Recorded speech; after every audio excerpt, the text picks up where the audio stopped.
Hello, all, and welcome to PPC Live 17 Online. I'm so delighted that you're joining us today to take you over three of the fantastic talks that were given live and in person a couple of weeks ago. So that was on July the 31st. It was a great show. It was a great show of the audience, as in people showed up, people were engaged, people had loads of questions to ask. Like right after each talk, all the speakers were like, oh, well, I can't leave the stage just yet. Their questions were coming, swiftly and fast. And so I hope you have that same experience here and you know, just get a bit invigorated, excited by, the talks given, and just get very curious about what our three speakers are going to be presenting. So very much big thanks to Aisha Youssef, to Paul Salame and Jérémy Courty, who came and gave their fantastic talks about PMax, about, talking to businesses about Google Ads, about preparing for Q4, for your shopping campaigns for the busiest time of the year. That is very important to keep in mind, and you need to start going through your checklists. And the checklist by Aisha is going to be made available right after this webinar. And as soon as you subscribe, you'll gain access to that checklist, and we'll make it available in the resources section. So just go to ppc.live and go to the resources menu, and then you'll be able to get through to that resource, which will be made available to everybody. Slides as well, I know there's a question that's always asked, will be made available after this talk as well, after the webinar today.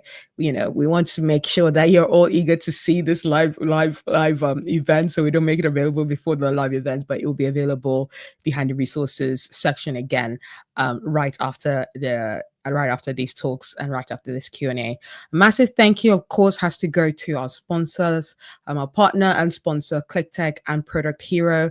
They really helped ensure that these events go, that we have the resources to bring, drinks and food and bring people together. So amazing thanks to Product Hero, and you're going to be hearing a little bit from them right after, just before I then hand over to my fantastic co-host, Jyll Saskin Gales, who's a PPC Live ambassador. You should check out all the stuff she's doing, whether it's the everything you need to know series on search engine land, or the inside Google ads courses that she does, and the podcast that she does. And she's got a book out, and go on amazon.com, search for her name, you'll find all the amazing knowledge that she shares. So I'm so privileged that she's going to be co-hosting this with me. But next, you're going to be hearing from Product Hero, who are going to tell you a little bit about what they do, and then you're going to be taken on to Jyll. But finally, thank you so much for being with us today, and I hope you enjoy the next hour and a bit of these fantastic talks. Hi guys, it's Sam from Product Hero. Just a quick word before you get into the talks of the PPC Live event. We're sponsoring this event because it's a great thing for the PPC community. There's great speakers that you're about to witness. And I wanted to just quickly share some things about Product Hero. If you don't know us yet, we are the #1 Google CSS partner in both Europe and in the UK. Advertisers choose to work with Product Hero for their shopping ads because they get a CSS discount of 20% to roll down their CPCs, as well as we've built a platform filled with tools to help you to take more out of your shopping ads. So it's an easy way, for instance, to improve your product titles or other attributes such as color, size, materials, and so on. Everything to get your feed better for your shopping ads performance, as well as ways to segment your products based off performance, and overall a great support stuff that can help you out if you have any questions. Now is a great time to sign up with Product Hero. We have a 30-day trial, and we're in the period before Q4, Black Friday, and the madness of holiday season. So this is a great way to get that extra boost in before this all gets ahead of us. Now, please enjoy the talks, and hopefully we see each other later. Welcome to PPC Live Online. This is a recording of the 17th edition of PPC Live. Can you believe it? For those of us who are not able to attend the live event in London, I'm so excited to bring this to you online through YouTube and LinkedIn. I'm your host, Jyll Saskin Gales. I'm a Google Ads coach and the founder of the Inside Google Ads course, podcast, and book. If you want to stay up to date on the latest and greatest Google Ads strategies, you can tune in to Inside Google Ads on Apple, Spotify, YouTube, or wherever you follow podcasts. Our first speaker today is Aisha Youssef. Let's see what she has to say. Okay, so I'm here to talk to you to get you ready for Q4 because, as we know, in July as e-commerce PPC professionals, we need to be getting ready now. A little bit about me. I'm not going to spend too much time on this, but I actually used to work here at Tug, and I've worked with some really big brands like Selfridges, Reebok, Sky, and some nice things about myself, hopefully. So if you ever want to come and play paddle, I'm always trying to get better. Come and play a paddle match with me, and I'm not going to spend any more on here, but yes, this is us all saying Merry Christmas. Because this is a Christmas. It's not! We're talking about Christmas now, Anu. So let's get into it. So, a few stats to get us started and get us into the mood for it. So, queries for Black Friday, Cyber Monday, deals, discounts, these start as early as October.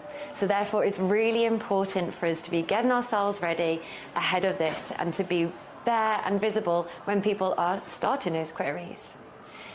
To add to that, a really nice study done by IMRG. They did a big, massive questionnaire across lots and lots of different retailers in the UK, and what they actually found is that those retailers that have a longer campaign, so this is a very comprehensive study, they are actually making more money. So there's a reason why retailers are going early with their campaigns. It's because they make more money. And of course, they've taken into consideration the cost of running their promotions for longer, etc. So this is incrementally more money, 81%.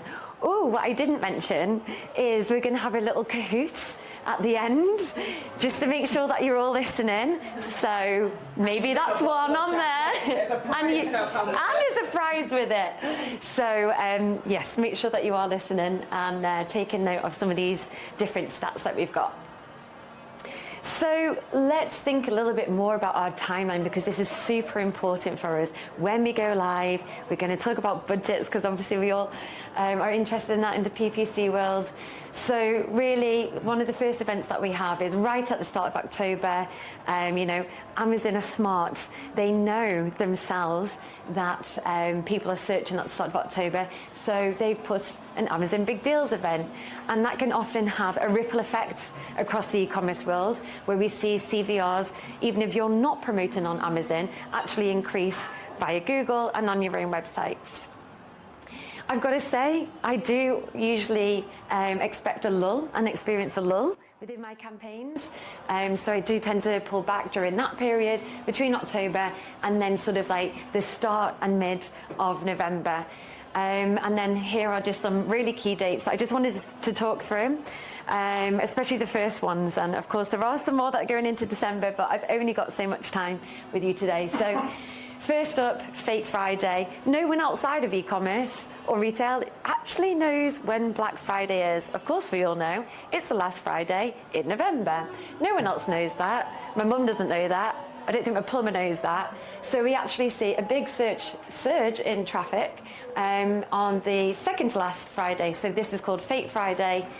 And then, of course, we have the Sunday after Fake Friday, which also sees a surge.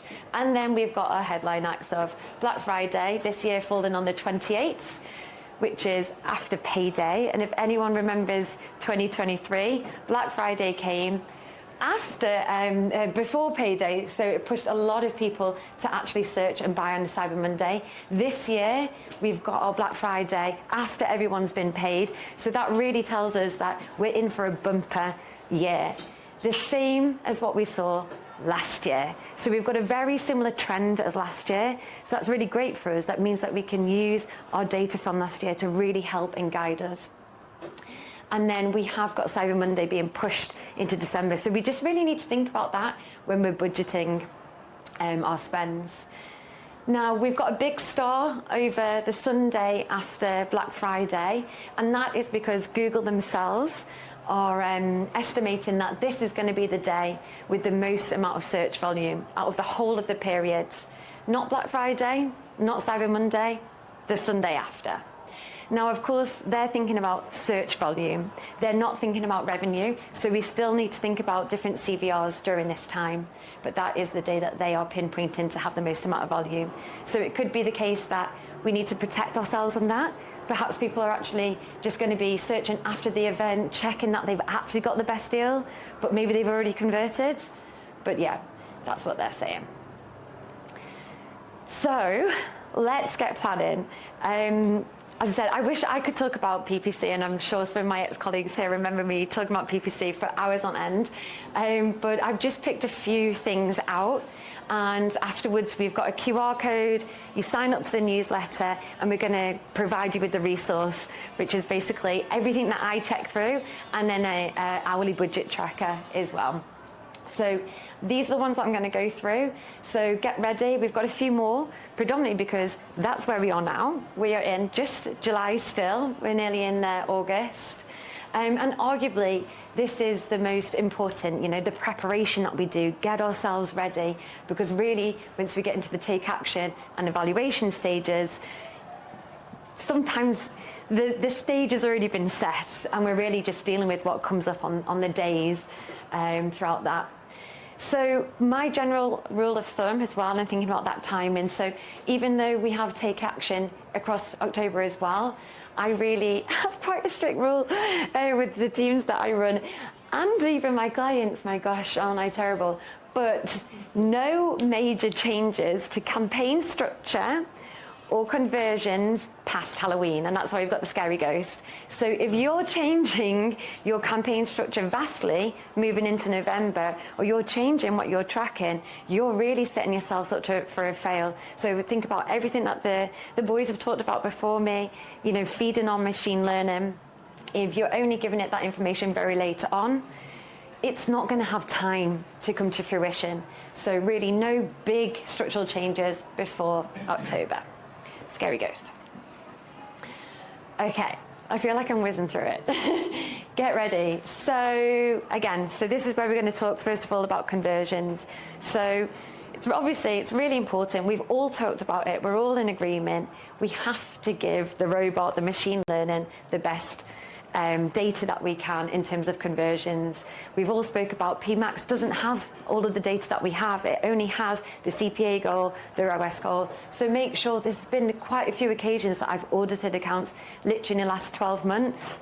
And even though they're only using them to optimize towards, they're separate reports, so many accounts have add to basket as a conversion action that's set to primary, which unless you're a very high value retailer with just a few conversions coming through, which most of us won't be working with them, like jewelers, diamonds, things like that, then we shouldn't be doing that. But rather than talk about this type of conversions too much, what I really wanted to bring up, and I'm kind of regretting it now, if I'm honest with you, is this.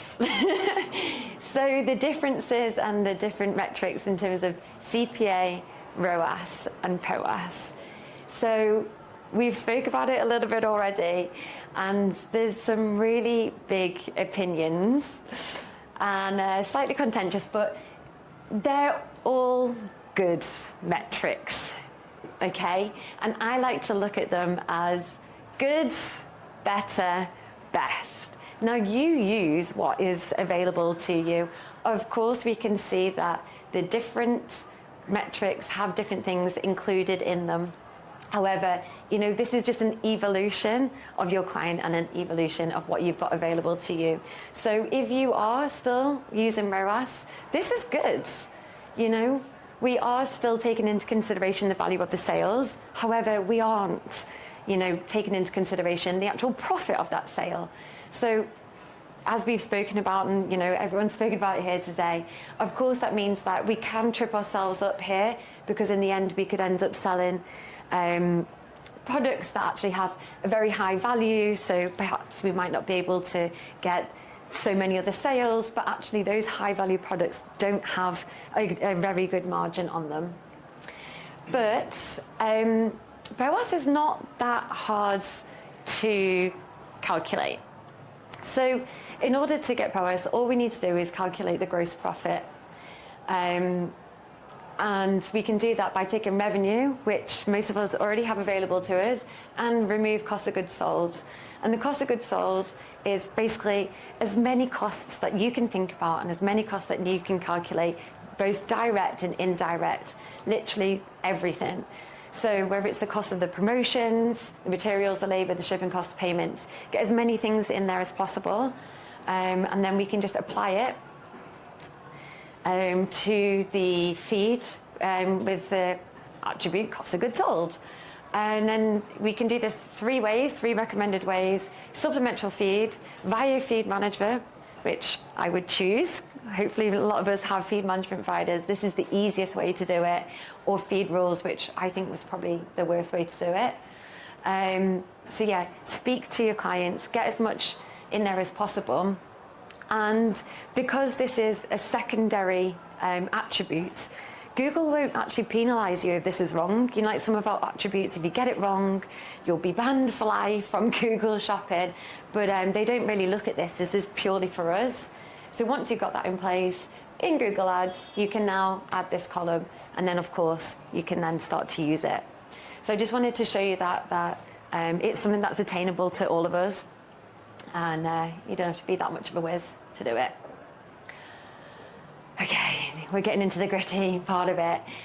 So budget planning, I just think this is so important. So spending, you know, the days throughout Q4 can be very up and down. And if you overinvest in a day with a low conversion rate or something, that can really mess up your overall outcome. So I really recommend that if you have an account that's spending, say, more than about £10,000 per week on Google Ads, to do a daily budget laid down. And this is going to be in the takeaway sheet that you're going to get via the newsletter as well. So always plan everything out, have an idea of what spends that you need to get to. Of course, we're going to see organic growth in terms of like our volumes will naturally increase and we will naturally spend more, but we can't rely on that at all alone. We have to think about changing our ROAS targets, relaxing those, increasing budgets. And what I like to do as well, especially if you're working with a team, and sometimes with team members that have got varying levels, maybe they've just been brought on in the last 2 or 3 months, or maybe it's just 1 year, actually having this in there as a visual for them as well can really help them know when to push and know when to pull as well. So yeah, at the same time as well, this is a nice reminder of me, during this period, offer changes is like conducting a symphony. If you've worked on big accounts, I think probably the worst for me was Selfridges, if you can imagine, with all their different categories, all their different brands and all their different offers. It's honestly just a job in itself. So I really love that everyone in the room does not just rely on extensions for your promotions and discounts. Tut, don't do that.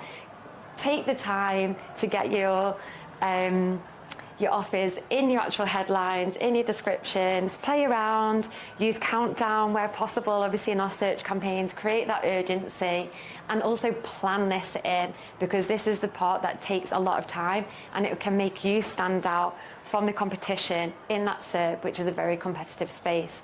So plan your creative changes, plan out your sheets ahead of time and QC them, because I see a lot of mistakes as well. And when I'm shopping during Q4 period, I see mistakes all the time as well. And whereas they are quite funny, it can be really detrimental and we don't want to piss our clients off.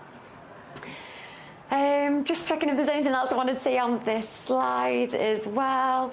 But yeah, we're going to talk a little bit at the end about seasonal adjustments and seasonal data exclusions as well, but I tend to plan these in as well, just to have one place where everyone can see what's happening. Cool. Oh, yes.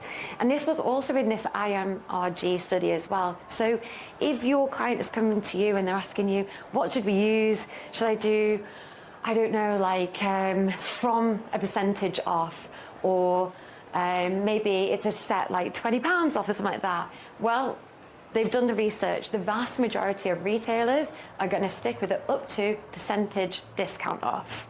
So that research has been done for us. If everyone's using it, there must be a reason. It works well. So 43%, and that was the by far the biggest margin.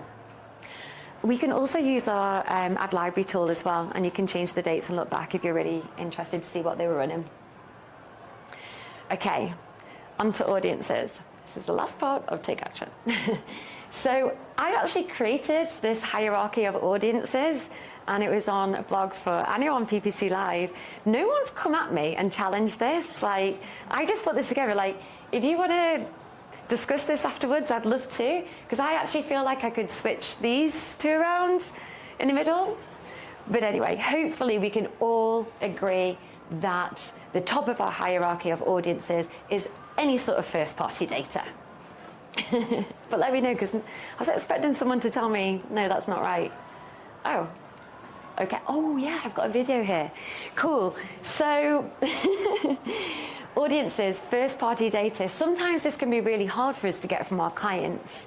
So, firstly, on customer match audiences, there was a big change earlier this year from Google. I can see some nodding heads. Hopefully, you heard about it, where the minimum requirement for customer match audiences dropped from 1,000 to 100. I can see you nodding. Yeah, this is massive. This means that it's now available to pretty much every retailer, every client out there. So do bug them for their, their email lists. If you can't do that, I just wanted to give you the insight on actually how to set up these lists in GA, because it's really easy. You have to be an admin. You go to the admin section, audiences, and then this is how to set up a past purchases one. But you can flex this to be whatever you want. You can change the date range, the event count, what the actual events are, and then that's, again, it's all going to be on the handout. Just make sure that you link the accounts. This is in GA again. Link your Google Ads. You have to be admin in both, and then they're going to be present for you to use. You can overlay them. You can just put them as observation. To be honest with you, machine learning is so good now. That's what I tend to do more than anything, and that can just really help our bid strategies. Couple of bits, and actually I was thinking about saving this one for if ever I do a podcast, because this was a major fuck up in my team when I worked on Reebok. So during Black Friday, people just search at random times. I'm sure a lot of us have got ad schedules in place. So I told someone in my team, or I told the manager, then the manager told the exec, and they told them to remove the ad schedule. So what they actually did is just, our ads weren't live at all. And what we need to do is, obviously, you just add like 0% throughout all of the day and all of the time, but they just removed it, and that was a really big issue that I had to explain to like the head of Reebok and Mia. But yes, that's the point I'm trying to make. People search at random times, so remove any of your down weightings or your turn-ins off of your ads during Black Friday, because people will search at like 2 a.m. or something weird. And again, use automation on our seasonal bid adjustments where possible. I'm sure a lot of us in the room are using PMax campaigns.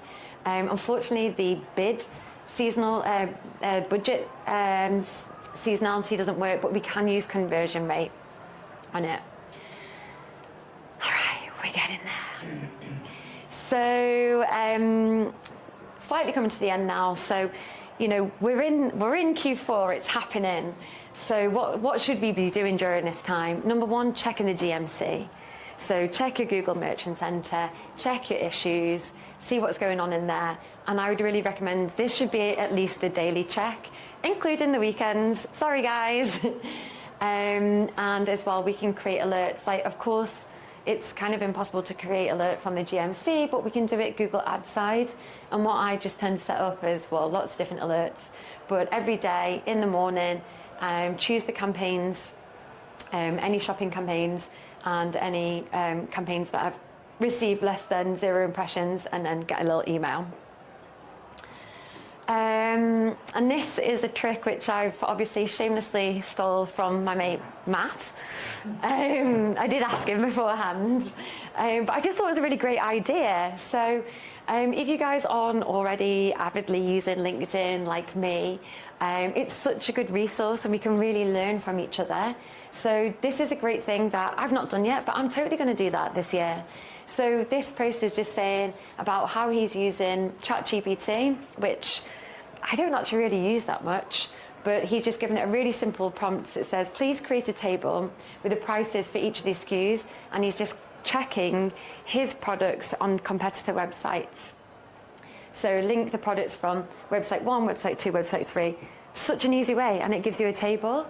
Now, I'm thinking about doing this, but I've actually got some clients that they only sell on their own website. So what I'm thinking, I'm not going to do 50, that's for sure, but maybe I'll do 5 or 10 of comparable sort of competitor products from my competitors and do this and send them to my client, because I think that's a really important part, and I think sometimes we can just almost slightly forget about that, just like actually we're doing it from them. They won't have asked me for that information, but that's something extra that I can give to them during that period. So on Black Friday, I'm going to be doing this. Oh. Yes. It's like a picture within a picture within a picture, isn't it? Oh my gosh. And this is a hourly spend tracker. Gosh, I feel like I'm talking so much. Does anyone use like hourly trackers, hourly spend trackers? Oh, hand. Okay. Okay then, so then you know how good they are and how insightful they are. So I use this actually every day, but during Q4, during those periods where, you can get really big spikes and you can see what you're spending comparing to the last day. This is actually the one that I'm using with Iceland, and it's in our handout. I have changed their data, so don't worry, you're not stealing Iceland's data. But yeah, it's a really good way to understand whether you need to push, pull, and you'll know where you're at. Okay, last section. So there's obviously so many different things that you can do to evaluate your performance. And when I say evaluate, this is like evaluate and continue, evaluate and make changes. So one of the biggest things that we can do here is monitor our stock, especially the monitoring of the stock of the best sellers, because as Jérémy nicely pointed out, we put a lot of money behind our best sellers. So when these run out of stock, that can be a really big issue for us. And an additional thing to look out for is not just the bestseller SKU itself. If it comes in multiple different colors, sizes, is it that the popular sizes have already sold out? So that product might still be getting served, spending money, and then we'll start to see a ROAS drop in it, a conversion rate drop on it. So consider alternative substitute products. Speak to clients beforehand as well.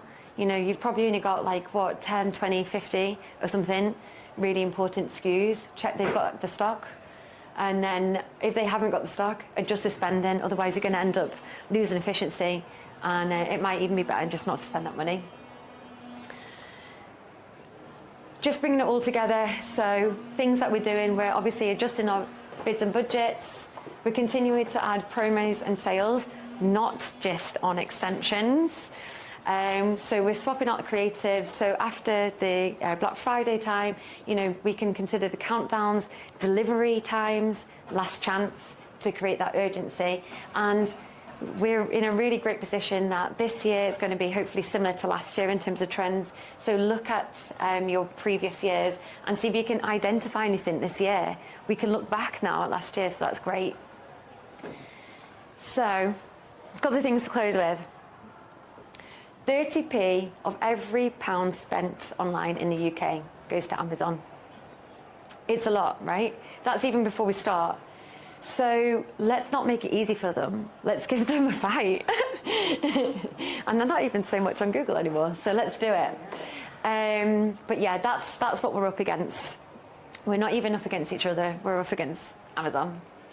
But hopefully something a little bit more positive. 70% of shoppers are open to purchasing brands that they've not heard of before. So we've talked a lot about branded search, branded PMax. Most people are not searching for a particular brand, they're searching for a thing. So it's really all to play for. Thank you so much, Aisha. If you're just joining us, I'm your host for PPC Live Online, Jyll Saskin Gales. I'm a Google Ads coach and the founder of the Inside Google Ads course, podcast, and book. Our next speaker today is Paul Salame. Take it away, Paul. Hello, everyone. Today I'm going to be talking about driving real business growth with Google Ads. I feel like the reason I actually decided to talk about this is because I started my agency this year, and I feel like every brand I pitch to, I speak to, when I look in their Google Ads account, it's always the same thing. I just see so much wasted spend. They're aware of like incrementality and, like trying to make Google work harder for their business, but they've got no clue how to do it. Their existing agency probably can do it, but they're just too lazy to do it. So I wanted to speak about this because I feel like it's massive going into like Q3 and Q4 as well. And I think it'd be really useful for you all, if you're not already aware, to understand how to actually make Google Ads work harder for your clients, your business, whatever it may be. So just an agenda, so like some of you might be thinking, like, what is like real business growth? So I want to define that for you, but also I'd like to actually like hear from the audience as well, like how you'd actually define that. So once you've actually defined like what real business growth is, and you understand what is growth for your business in particular, then obviously the in-platform stuff comes. So with that, it's really important to understand, like user search intent. So people searching in Google, what's the intent behind what they're searching for? So that comes with, where they are in their customer journey or the purchase journey. And also after you've sort of figured that out, how do we actually respond via our Google Ads strategy? And then the sort of second aspect to it is obviously you've got the search intent first. After that comes product data. So especially for brands that have like large inventories, like we're talking like 1,000 plus SKUs within their inventory. Really important to understand which products actually help you drive the growth goals that you've got for your business. And yeah, obviously like after you've sort of recognized which products those are, this all comes into strategy, and obviously, we put a strategy together to actually help achieve these goals and prioritize the products which are helping to drive your business growth. So what is real business growth? I've got a definition on the next slide, but I actually would like to hear from anyone if anyone's got like an idea of what real business growth is, or like put your hand up if you think you know what real business growth is. More money. Okay. More profit. But that wasn't enough people to... To be honest, I would say it ties to like business goals. It's just going to vary from business goals. Exactly. There's definitely like not a one size fits all when it comes to real business growth. So that's actually part of our definition. So how I've defined it is, through the lens of paid media, it means marketing activity that contributes to meaningful and incremental gains for your business. But as you said, it's not a one size fits all. So for example, some businesses, their goal might be to increase new customers. Some might be just increasing top line revenue. Investors have a revenue target, they want to hit it. So that's your growth goal.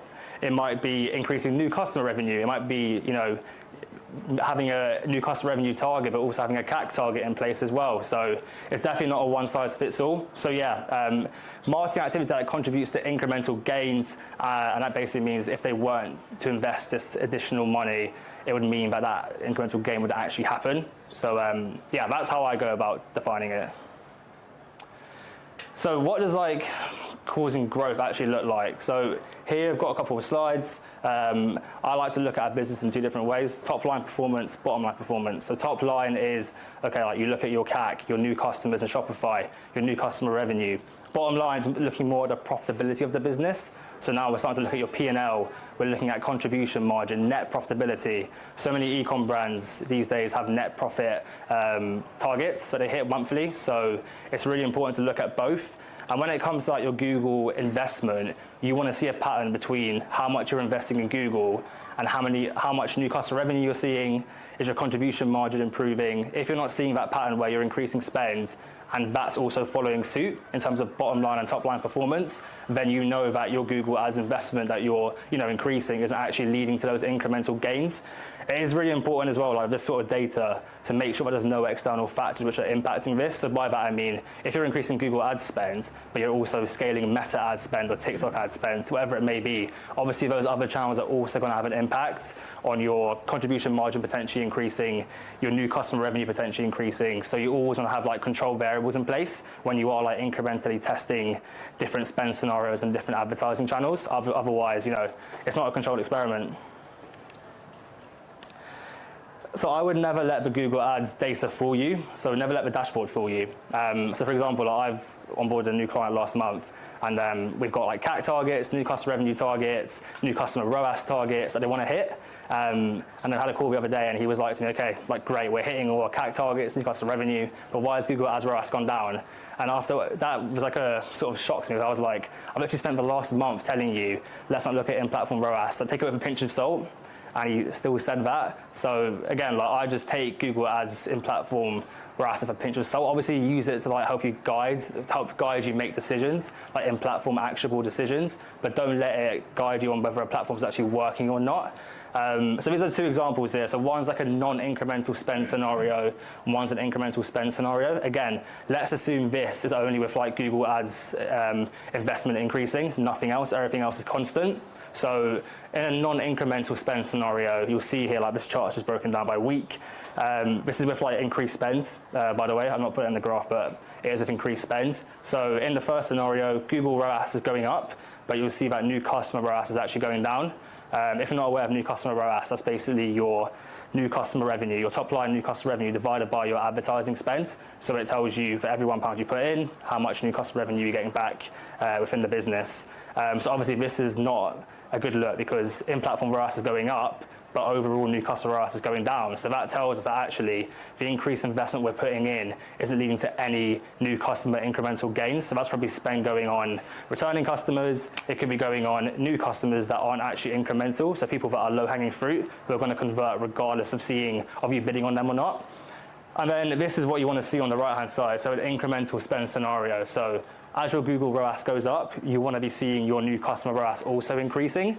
The only thing I like caveat of this, like for returning customers, the only time I see a returning customer actually being incremental is when it's a lapsed customer or if it's someone about to churn. Otherwise, I think active returning customers are going to convert. You know, they're brand loyal. They've already bought into the brand, so there's no point in going back and reinvesting in them. Like let email marketing and organic social do that job for you.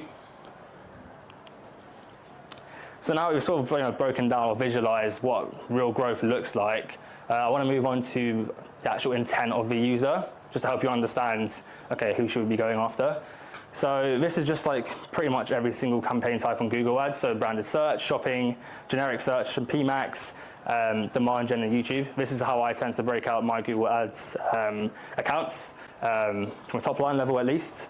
So you see at the bottom here, we've got an incrementality scale from least incremental to most incremental.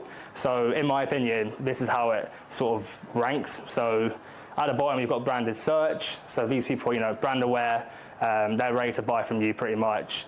So they're the least incremental. You've probably educated them through like Meta, TikTok, why they should buy into your brand. I put brand shopping next. So I think shopping is more incremental than search because obviously it's both branded, but the reason I think it's more incremental is because you get a lot more competition within the shopping space versus the search space, especially for e-commerce. So that's why that comes next. And then obviously generic, goes without saying, these people, they're aware of a problem, either because they've experienced it in real life or because either you or a competitor's educated them through Meta, TikTok, whatever demand generation content it is or channel it is. So they're in market for what you sell, but they're just not sure where to actually buy it from yet. But again, that's why it's so important to be visible, right? Because if you miss out, you miss out. PMax, so again, similar to the branded sort of side of things, like shopping's more incremental than search, again, in my opinion. Definitely up for debate, but in my opinion it is. Demand gen and YouTube in a very top of funnel activity. These people aren't problem aware for the most part, so they're not actually in market. So if you reach these people and you do convert them, it's going to be over the longer term rather than sort of like quick shorter term periods. So I think this is really important to understand because obviously based on this, what you're seeing right now, you should really be splitting out your budgets based on different activity types and like sort of part of the incrementality scale that a campaign type is in. So a lot of my like ROAS budget sort of like spend splits is based on these different like parts of the funnel. If you're looking at a top line £8 ROAS, okay, means nothing though, right? Because where's that ROAS come from? Where's that revenue come from? Where's that spend going? So all of my report with my clients is all split by generic, brand, and then search and shopping. Otherwise, reporting is not really that transparent. So what's actually the difference between a branded user and a generic user? Brands on the top, by the way, generics on the bottom.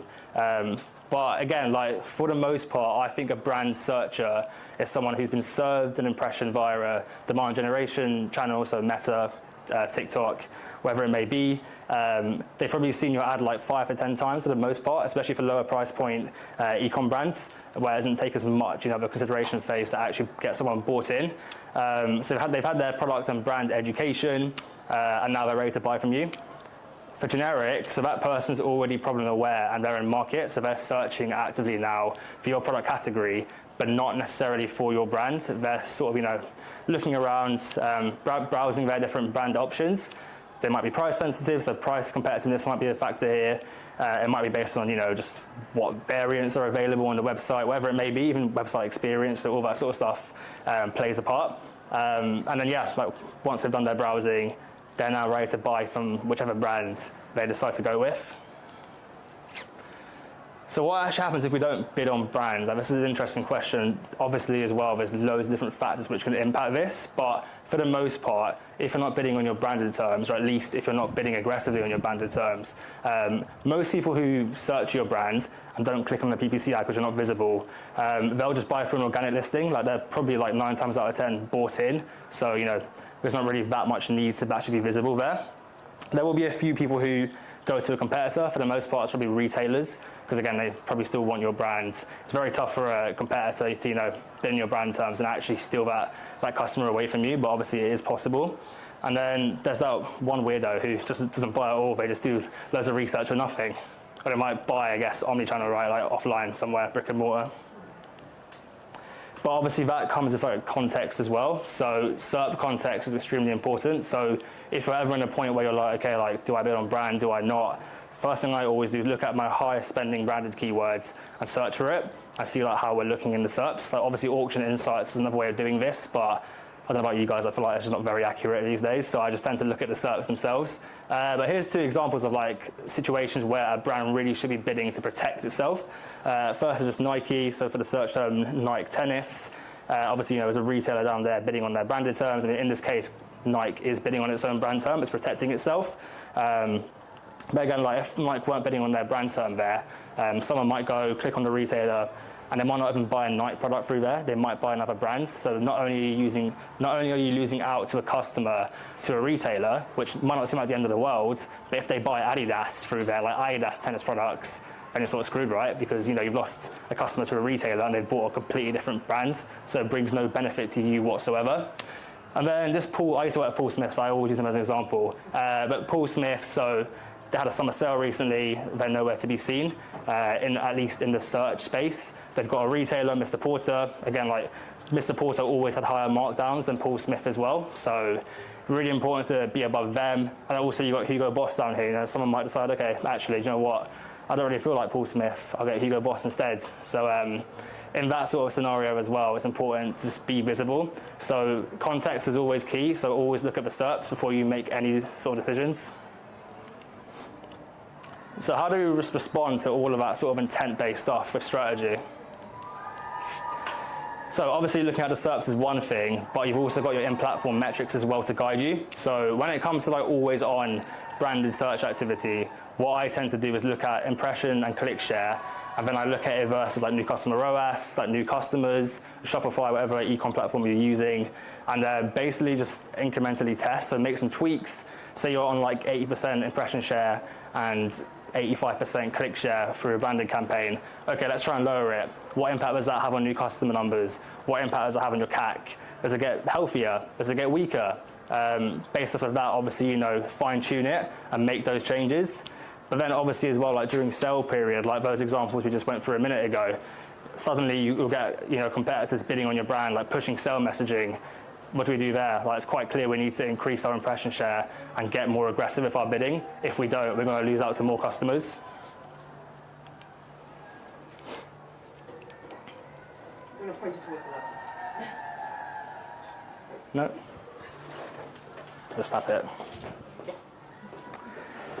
this probably looks familiar to a lot of people now, but obviously you can optimize towards new customers on Google as well. So from an incrementality perspective, again, like super useful, especially for branded bidding.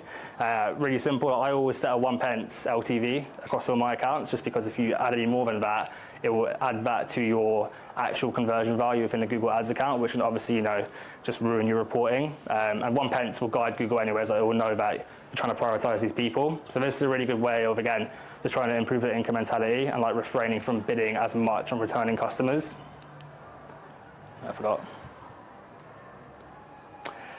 Lapsed customers. So yeah, like again, obviously it depends on the brand, but like because one of my clients, like we've got like a last 12 months, a last 65 days. I know this is a Google Ads talk, but I'm going to Meta now. We've got a last year's purchases pixel audience within our ASC campaign.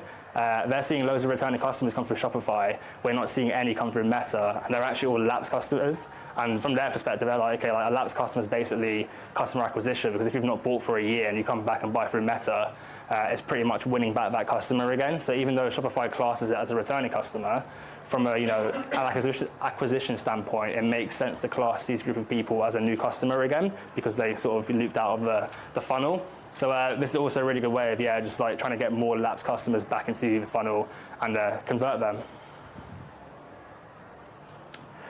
What I like to do with PMax is actually excluding brand completely, because what you can do with that, like PMax is just a massive culprit of going after low-hanging fruit, whether it's through branded search, branded shopping, whatever it may be. So this is a really good thing. This is a really good strategy to try and have more control over how much spend is going in generic versus brand through PMax. And obviously that just helps with incrementality as well, because then you can control how much you're spending on generic PMax, what results you're seeing from it, and also you've got that sort of smaller brand shopping campaign there to spend less but still remain visible. So at least that way you're not losing out to your competitors. So that was like the intent side of things, like more probably search related, but obviously there's some like shopping concepts to it as well. A lot of what I do around PMax and shopping is around like product prioritization based on business goals. So again, like another reason why I want to talk about real business growth is because, again, different brands have different definitions of this. So for example, if you're trying to increase profitability, then like optimizing towards gross margin and bidding towards profit is a massive win. Like I did this with Travis Perkins for 3 years. They've got, I think, 20,000 SKUs in their inventory, all ranging from like 10% to 85% margin. So it's a no-brainer for us. We're like, the business wants to increase profitability. We've got thousands of pounds to spend a month on PMax or shopping. Let's do profit bidding, and let's prioritize the products which have a higher margin and deprioritize the products which have a lower margin. Because at the end of the day, obviously Google doesn't actually know what your business goals are. Like there's no way to input into the ads platform, okay, I want to drive more profit, I want to drive more new customers. It doesn't know. All it's got is a ROAS target or a target CPA. So you need to guide it through your business data and tell it, okay, look, I want to achieve this, obviously through control, through splitting out your campaigns, and through having that structure which complements your business goals. So some examples, as I mentioned, like gross margin, lifetime value propensity for second purchase from a particular SKU. So by that I mean, okay, these are all the products that were bought by these customers as part of their first order. How much LTV do we see from those orders? And then I've actually built a report for this, I've got a screenshot of it in one of the next slides. But this report basically tells you, okay, which products are driving the highest LTV customers and therefore the most profitable customers. Because you might have a product that it's low in gross margin, or it tends to see a low AOV first order wise, but actually after 12, 24 months, the people that buy that product have a massive LTV in comparison to other products. So a really good way is to increase your profitability. Returns, so products that see high returns, like what's the point in advertising them, right? There's no point. And then finally, just based on stock. So if you've got products which are really low on stock, probably like high organic sales velocity as well, so that at least they can sell out through your organic channels. And then like definitely worth deprioritizing those products as well. So which strategy would actually suit your business?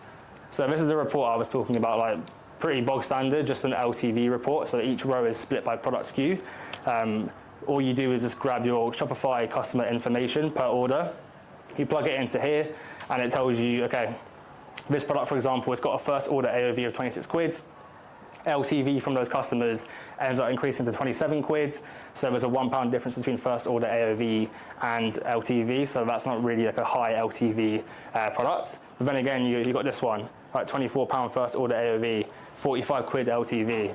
That product might not be a massive priority for them, but if it's driving more profitable customers who are coming back and spending more, might be because that product's got a really high satisfaction rate. There's different factors which can impact this. But obviously it's a no-brainer, right? If your long-term goal is LTV and you're using CAC and LTV together as like a performance indicator too, then this is a no-brainer just to prioritize those higher LTV products.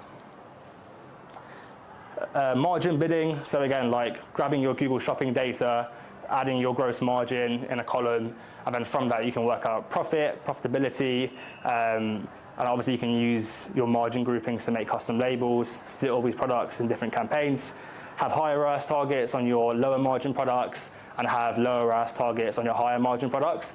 Play around with those ROAS targets, see what's a sweet sort of spot, and then obviously you've got like the profitability numbers right there. So it's quite simple, right? Once you have the reporting there for you. And then finally, so I mean, if your goal isn't profitability or LTV, and you're more focused on in-platform ROAS, I mean, obviously again, I don't recommend looking solely at in-platform ROAS from a reporting perspective, but at least from like a performance perspective, especially if we're running like generic PMax, and all the shopping data is from there. Generic's incremental, so you know that you can use your in-platform numbers to guide you in this particular instance. So this is an example of like some performance categories I put together based on just formulas. So for example, like a zombie product would be a product that's got less than 1,000 impressions last 90 days, let's say. Obviously it's not one size fits all, like you can tweak these definitions. Hero products are their products that have higher spends, they drive great revenue, their efficiency is really strong, and you want to keep on just pushing those as much as possible. Sidekicks are their products that don't get as much spend as heroes, but there's definitely room to try and scale them and get more out of them. So that's where, again, you just break them out, give them a lower ROAS target, let them spend more freely. And then finally, villains, so just products that do crap, basically. They're not really worth spending on, but when you break them out, sometimes you actually see villains perform well, because obviously spend will drop. You'll start seeing your efficiencies go up. Again, like when you've got one campaign of all your products in it, Google's got a blanket ROAS target of, let's say, £10. It will spend to hit that £10, but it won't necessarily spend efficiently everywhere. So that's why you have to force Google's hand, separate into 4 different campaigns, like 3, 2 if you need to, based on obviously your spend and how many SKUs you've got, and then force its hand and give it separate ROAS targets. That way, it's obviously got ROAS targets to hit for each campaign, so it needs to work harder across your whole product inventory to actually achieve what you're trying to get out of it. Any questions? Well, for now, please give us our very well.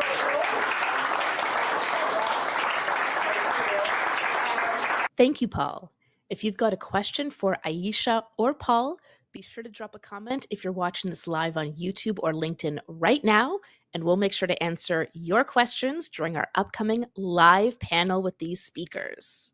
For those just tuning in, I'm Jyll Saskin Gales, a Google Ads coach and the founder of the Inside Google Ads course, podcast, and book. I'm thrilled to bring you one more edition of PPC Live Online. Our final speaker today is Jérémy Courty. Let's have a look. Hi everyone, it's a lot of eyeballs. Great, so I'm Jérémy, nice to meet you all. Great, I wanted to make that joke. I'm so glad that actually we're not doing the networking before that. The only French in the room, probably in London, that are like 1 in cheese. That's a great conversation for later, great icebreaker, so I'm glad that we didn't do the networking before. Head of paid at Genie Goals, I've been there for about a decade.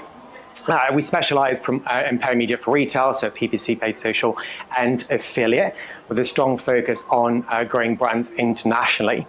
So I was trying to think about the sort of value that I could bring today, the sort of conversation that we wanted to have. And it was at a time where we saw kind of CPCs skyrocketing, lots of challenges with some of the brands that we work with.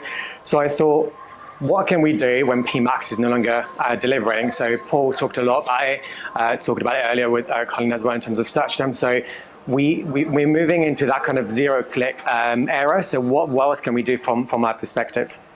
So that's kind of what I want to bring on today. I had to start there, right? The AI revolution. So if you listen to Google, and you put that brilliantly earlier, effectively you talk to your clients, business objective, you map that out, then what do? You launch PMax, AMax for search, demand gen, boom, done, bye. That's it, we're all done, right? That's what we do. But the reality is that if we're all using the same technology, we're all using the same campaign type, we're all doing the same thing, at the end of the day, we're left with no competitive advantage. So that's kind of the way I look at it. So yes, AI is revolutionizing the type of work that we do and how we do it. But ultimately, this is only so that we can spend more time adding strategic value to our clients. I remember like when I started 10 years ago, it was all about building out groups, cycling, and that's literally all I did. No conversation about strategy, that's all I did. Bit of a trauma there, but that is no longer the case. It's just we're shifting the sort of thing that we do.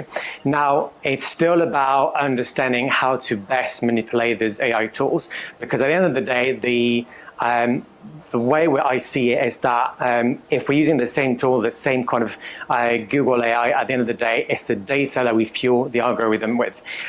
So that's kind of our job now. It's still tough out there. CPC, I mean, right, we all know CPC keeps on rising year after year, month after month. But I'm going to touch on that a little bit later on. Since March, I mean, I don't know if any of you have seen that, but since March this year, like CPC skyrocketing is like a massive issue in terms of profitability. Amazon dropped out last week of the auction. Let's just hang on to that while it lasts. How long, I don't know, we'll see what they're up to. Consumer behavior is as volatile as ever, so we are now programmed to just scroll and not to click anymore. So on top of that, costs of running a business are going through the roof. So when you add up increase in that spend, when you add up less engagement from consumers out there, it's simply not adding up for some of the retailers that we work with. So I've asked Gemini for AI plus human touch. I was like, that's great, that'll do the work. But we're entering that kind of new world of AI on one side, but also human touch. And I kind of wanted to bring that side and what we've done with some of our clients today. I've got a bit of details on some of those strategies, but really I think for me, every business is unique, so it's not about, hey, take that, go home with it. It's kind of having that conversation, and hopefully we'll validate some of the stuff that you're already doing, if not give you some ideas, and I'd love to hear what you guys are thinking as well. Before we chop and change everything, I think we need to cover our basics. So when things are not going our way, I've categorized it into three different buckets. So the first one is feeding data, and that's effectively everything that you need to fuel the algorithm with. I can't remember who did it, but I quite like the analogy of this is almost like your train tracks, and you're trying to keep your train going on the right direction. Feed optimization is a big one. Don't simply like grab your feed from Shopify and plug it into your merchant center.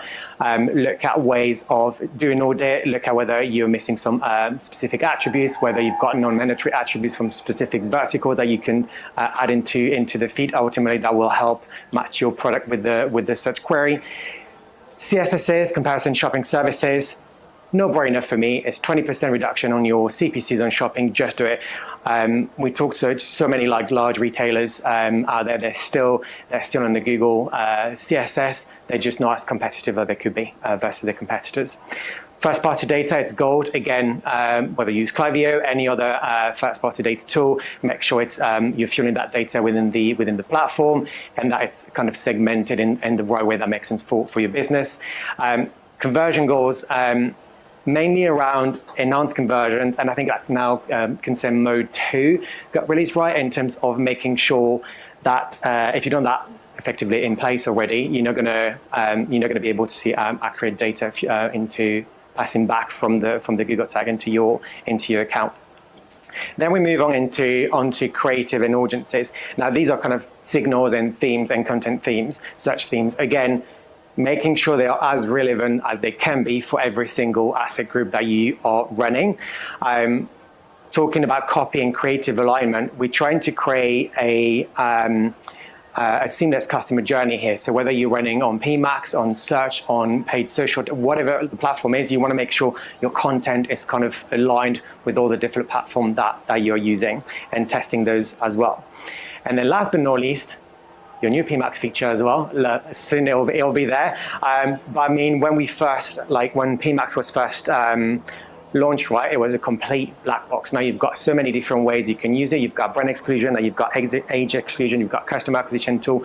Now negative here, so a lot of things that we can now look at, and often I see like that kind of plug and play approach. You just turn on PMax, you leave it, and then you're like, oh, it's working, it's not working, but you don't really know what. So there's a lot, I think, still to look at when things are not working, and even if things are working, and to test. Again, I'm not going to say test this, test it in this particular way. Ultimately, it's done to your vertical, it's done to your businesses, it's done to the budget that you've got available. Once we've done all of that, that's when we move into what I've called the first one, the structural change. This, can you see that? It's basically a graph year to date of CPCs for one of our electrical retailer in the UK. They spend about 100K on Google Ads, on PMax, so quite a decent budget, decent volume, conversion volume. They've got both presence online, offline, and kind of good brand awareness in specific regions of the UK. So quite decent player. This is what they saw. This is what we saw from March onwards. Now everything kind of from price point, auction insight, everything kind of what's quite similar year on year and month after month. No one dropped down massively from the auction. In some cases, PMax, like those CPCs were 20% more expensive, and because margins are so tight within that vertical, it had a huge knock-on effect on the profitability on some of those campaigns. We've got access to some of Google tools to look at demand for a specific vertical within the UK against cost, and what we saw is very much similar to that. We saw kind of demand for that specific vertical kind of flat or slightly decreasing year on year. At the same time, CPC to advertise on the Google platform was kind of going massively up. So it kind of almost like someone just sat there and then kind of pushed the button. And we magically saw that happening across lots of multiple retailers. So we sat there like, what do we do? We had a great conversation earlier in terms of AI is taking over. Yes, it is, but ultimately, from my point of view, there's still a lot of strategic things that we can do. Without going too much into the detail, actually Paul touched on that earlier, this is how we were set up in terms of a different tier system, in terms of high, mid and low margins, looking at different locations as well in the UK based on brand awareness and kind of shipping, their shipping capabilities as well in terms of logistics. Low margins and product heroes, so there's that actually, those SKUs that are able to drive the first time customers to the brand, so they were willing to pay more for those, and then of course ends up being products. So we knew we were doing the right thing. We looked at feed optimization, we looked at conversion goal, we looked at CRM data, we looked at copy, searching, everything. So we knew we were on the right track. The reality is, this is the new world that we are playing with. This is the new ecosystem. So it was a lot of conversation and back and forth with our client to understand this is what's happening. This is us. We're doing the right thing. Now the goalpost has moved. So we really need to rethink what we're doing. And I think with what's happening now with like AI mode, AI overview, all the different changes that we're seeing constantly, these are the kind of conversation that we're going to have a lot more compared to what we used to in the last few months, where you could kind of have a structure and it used to work. Now everything is changing, so it's likely that we're going to have that conversation a lot more. And I think I fell with that visual because we went from that structure to a much leaner structure, but it doesn't look like here.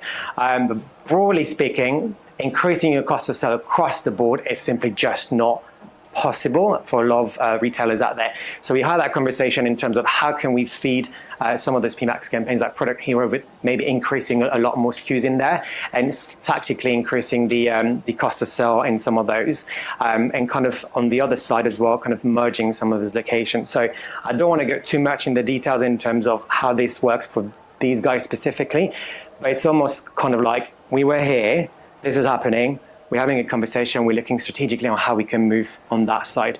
And I think I see a lot of, hey, this is how we structured, yeah, this is happening, let's just let the tool do its thing. we need to let the tool do its thing, but ultimately we need to guide it into the right direction. The questionable rollback to standard shopping. I got that graph again because for a lot of our retailers, some of them don't spend that much on PMax, and the reality is that it's all about feeding the tool with conversion data, and some of them are not meeting that threshold because when you've got that increase in CPCs on their account, you're just being priced out of the auction, you're no longer driving enough traffic, and then you go into that loop of not driving enough conversions, and then again, you're not able to kind of, the tool is not able to bid effectively. That is a massive issue for those small businesses where they just can't increase their cost and they can't simply just magically increase their cost to sell or decrease their return on that spend. So the first point that, again, I'm not saying just move back to standard shopping. I'm just saying these are strategically the conversation that we've had with some of those clients. We wanted to have full control over the placement. We wanted to have greater search term visibility and being able to add negative keywords. Now, well aware that these two now are available on PMax. So again, it's something again that we can test. But the main reason we were doing that is to drive as many conversions as we possibly could. And I've got the data to support that. Sorry, I know product here is in the house, but I'm going to plug in Genie Shopping, a CSS provider. But these guys are sister companies, so they are a CSS provider in the UK and EMEA. They've got about 1,000 retailers and in the book, so a lot of campaigns. We know we need a lot of conversions data for the algorithm to work. Google is telling you something like 15 conversions a month, I think, on standard shopping. Now, what we're seeing here is that these guys looked at hundreds of campaigns that they're running, and effectively the sweet spot is that really between 500 and 1,000 kind of conversion per campaign a month. It means that 70% of those campaigns are either achieving the target or overachieving on the target, on that current target.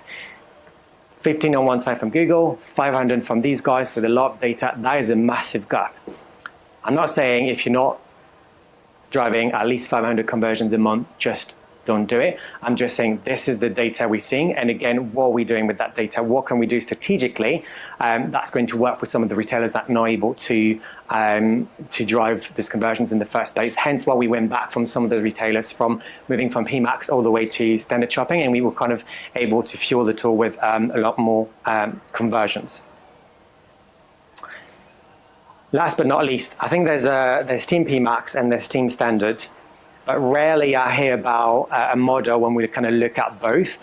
And it works well, especially for the fashion industry. Again, it would be great to have a conversation with you guys afterwards.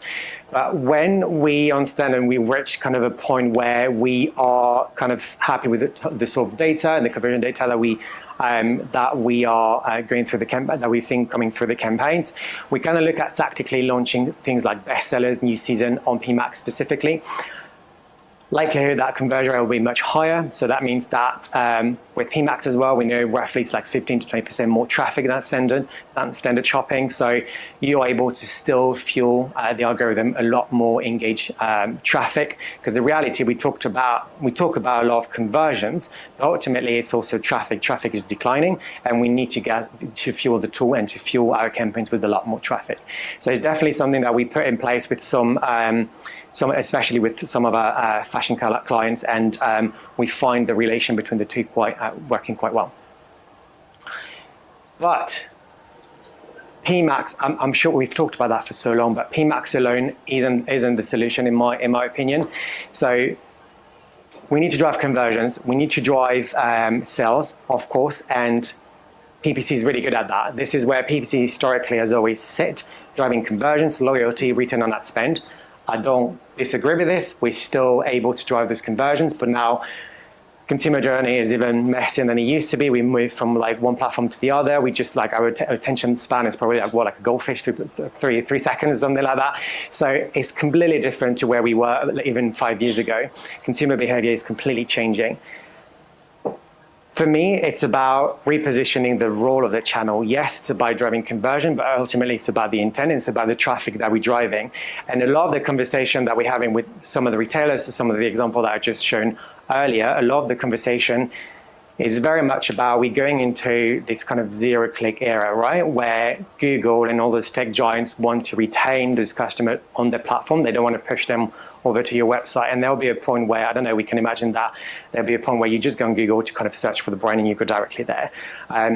So if the conversation about you need to drive a lot more engaged traffic, you can do that through demand gen, YouTube, whether that is even on Meta, TikTok. All depends on your business, on the budget that you got available, that your goals. But ultimately, it's about driving a lot more traffic. We are seeing a decrease in traffic actually on brand as well, based on what you were saying earlier. And it's just because that's just how the ecosystem works.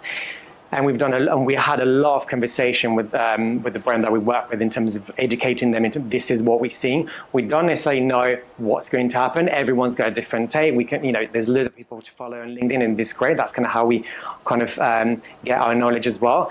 But I think we need to be comfortable with change, because I like to control things. I like to know, we were talking about where our spend is going. But ultimately, the industry is changing so fast. We just need to keep up, but we need to understand we're not going to control everything at first, and we just need to understand that when something is happening, when the challenge is happening, whether that's CPC is something else, we just need to put our strategic thinking hat on and kind of look at the way forward, as opposed to just, again, letting the tool do its things. So my key takeaway, I feel like it was in 5 minutes, I'm not sure. But when things get tough, we need to cover all our basics. So too often I see accounts where, it's not working, but we don't have the right CRM list played in it. We probably still on the Google CSS. We're missing attributes in the feed optimization. So we can't just blame it on AI. Ultimately, again, we need to fuel the data with the right, fuel machine learning with the right data. Don't keep doing what you've always done. What you tested 2 weeks ago might actually be completely different next week. And that's completely changed, I think, compared to a couple of years ago, where we probably weren't doing as many tests as we are doing now. Keep experimenting. But for me, it's really about repositioning the role of paid search. Yes, we're here to drive the channel, is here to drive conversions, but ultimately we need to drive engaged traffic and fill that bucket from the top of the funnel. That's it. I don't even know what I'm talking. Thank you, Jérémy. If you're just tuning in to PPC Live Online, you've come at a great time, because we are about to start our live panel. We're going to have PPC Live founder Anu there, our speakers Aisha and Paul there, and I'll be there too. I'm Jyll Saskin Gales, a Google Ads coach and the founder of the Inside Google Ads course, podcast, and book. I'm thrilled to be your online host for PPC Live Online. Give us a moment while we transition to our live panel.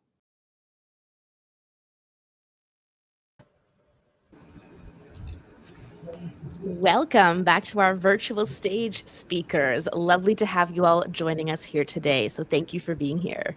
Pleasure. Thank you so much, Jyll, for taking us through that again.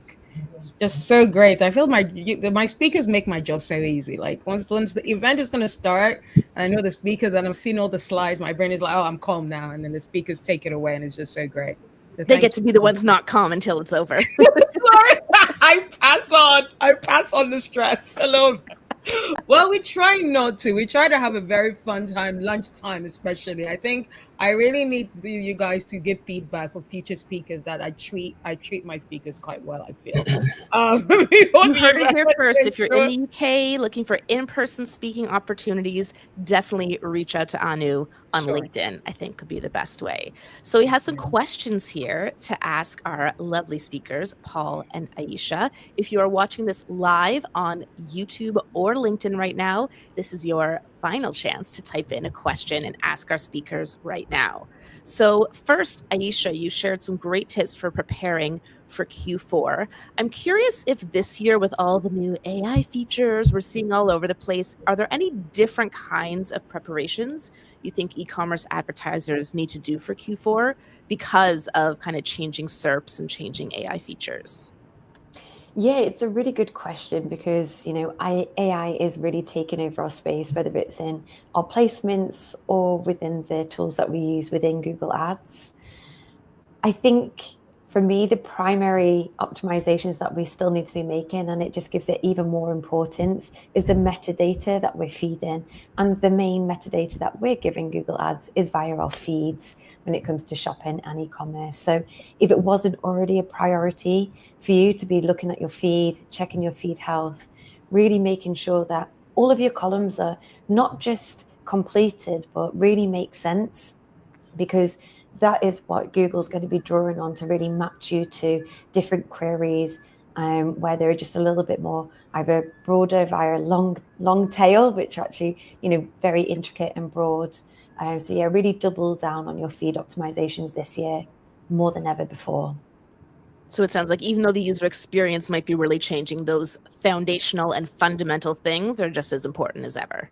Absolutely, yeah. Shopping feeds are of optimum importance. Oh, so sexy, but very important to get good results. Absolutely. And now, Paul, I had a question for you. You spoke about different ways of analyzing data and comparing data. I'm curious from your perspective if you've seen any changes in the kinds of data that's coming in. Are you getting less data, analyzing data differently, again, because of new AI tools and capabilities that we're all starting to get used to?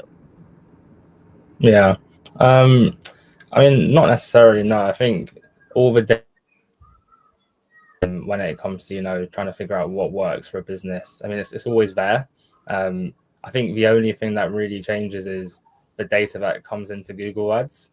And obviously, that makes it a bit more difficult when it comes to like optimizing and, having that data within the platform to actually use to gather your learnings from whatever strategy you put in place. But again, like there's obviously things we can do like these days to help with like just making sure that the data that we get is 100%, whether it's like server-side tracking through, for enhanced conversions or consent mode as well. That's obviously a big thing, like V2, which came out recently. So making sure that's all, 100% up to date. But that's why I'm so like pro business data, because that's always there for you. Like you're never going to lose that, whereas you can potentially, lose sight of the data that you get in third-party platforms like Google.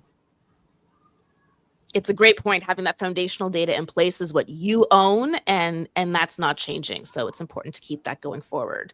Now, you mentioned data and transparency. And so some changes that have happened in Google Ads this year that I'll admit were not on my 2025 bingo card were more transparency coming to a lot of campaign types. Like, for example, in demand gen and performance max, we can now see that channel breakdown in a way we couldn't before. We have search term reporting in PMax, which we did not have before. We're getting asset level reporting, which we did not have before. So I'm curious for each of you, if you've experimented yet with any of these new transparency features in Google Ads and what you make of them so far. Can I just quickly also just add on top of that one other thing that I feel I am about to write about this. So you're getting pre-written information. Another thing that's coming out for PMax, because with channel reporting that you can have in PMax now, Google has now released Thomas Eschel. He noticed that you can get a toggle to see the cost split of each of it in the report itself. So that's another interesting one for you. More transparency. So yes, Aisha, Paul, have you played with any of these new features yet? What do you think of this transparency push? Yeah, I can kick us off. I think that it's great that Google has given us a little bit more insight, a little bit of a sneak peek under the hood, but that's exactly what it feels like. It feels like it's some information. Yeah, it's very narrow still. I think there are actionable insights, but not really at a very super granular level in terms of really changing strategy or really having those valuable actionable insights. So if we think about the PMax channel reporting, it gives us a hint, a whiff at which channels are actually working and driving to different, conversions. But I don't feel like the breakdown is enough. And when I've looked at it myself and really read up on, how else other people are using it, it really just says about, if you see a lot of clicks, whatever, coming through via YouTube, then maybe you should be working on more videos. But, we all know that YouTube is more than just video placements. It's everything. And similar for RSAs as well. It's great that we can see some sort of breakdown by headline description, but it's not giving it us at the actual RSA level. So we've really got to think about the combinations. So I think for me, the one actionable insight I've really taken away would be on RSAs and that real granular asset reporting. So I've run reports where I found that if there are particular headlines and descriptions that consistently seem to don't work well, I've just been swapping those out, putting new ones in. But I'm finding it hard, and I think the community are finding it hard to really track those and be really targeted with the optimizations that we're making. So glad that we've got it, but I don't feel like it's enough just yet. I'd like more. Give me more. That's what Aisha says. What about Paul? Have you had a chance to experiment with some of these features yet?